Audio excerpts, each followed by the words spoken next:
बिस्मिल्लाहिर्रहमानिर्रहीम। अस्सलामुअलैकुम वरहमतुल्लाहि वबरकातुहू।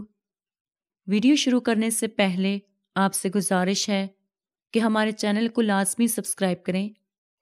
अनस बिन मालिक रज़ियल्लाहु ताला अन्हु ने कहा कि मैं और नबी करीम सल्लल्लाहु अलैहि वसल्लम मस्जिद से निकल रहे थे कि एक शख्स मस्जिद की चौखट पर आकर हमसे मिला और दरियाफ्त किया, या रसूल अल्लाह, क़यामत कब है?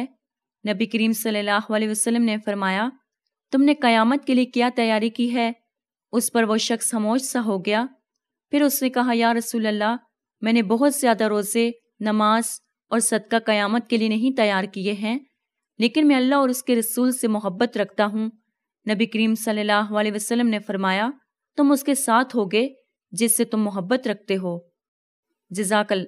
अल्लाह ताला हम सबको अमल करने की तौफीक अता फरमाए। आमीन।